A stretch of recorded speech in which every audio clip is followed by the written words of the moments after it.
Hey, if you're new here, my name is Kelly. I'm a 47-year-old Mimi from Georgia, and I'd like to tell you a couple of things that I know about chronic illness or share my chronic illness story.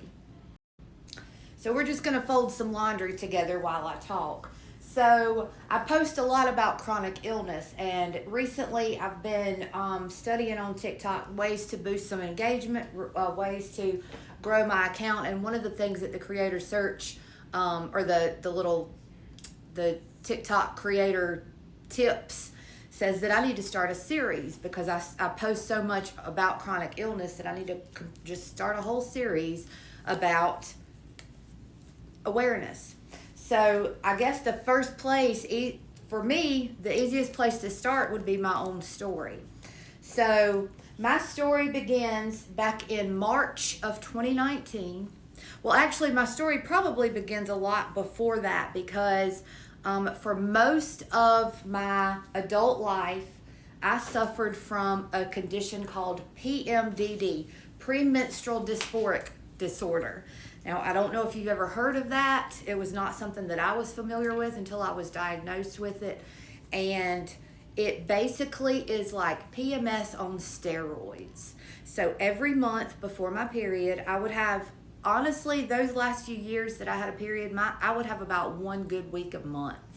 The week before my period, I was stuck in bed in severe pain. I would have migraines. I would have stomach issues, as you know, digestive stuff related, and just mind altering, just mood swings to the point that I would convince myself, almost on a monthly basis that my husband was cheating on me. Literally, I would be pulling that Verizon phone bill every month and looking to see who he called, who he talked to, who he texted. If I sent him a text message during the day and he didn't answer back immediately, I was already, I was on it. It created so much misery for me. So I finally ended up going to the doctor. In addition to all of that, so that's the week before, right? Then the week of, all I can tell you, it was basically like waking up in a crime scene every morning. Like I would use Super Plus tampons, 2 overnight, like the long overnight thick pads with the double wings, and still wake up in a mess. Just heavy bleeding, huge clots, severe cramps, like the worst of the worst. And the older I got, the worse it got. So in 2016, I had a uterine ablation, which basically they go in, zap the lining of your uterus, and it stops your periods. So for about 2 years, that worked great, and I felt much better.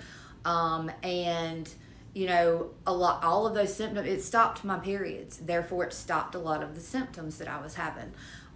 So we went along, everything was good. Then in 2018, guess what? Everything came back with a vengeance. I mean, it seemed like it was worse when it came back than it had been previously. So I went back to my OBGYN and she says, well,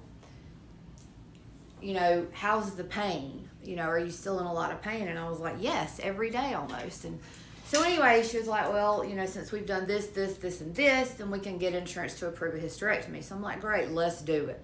So March of 2019, we scheduled my surgery. Everything was good. I was ready to go, right? So I go in on March the 27th for my pre-op labs, everything, and I had my surgery on the 29th. Well, everything went great. She removed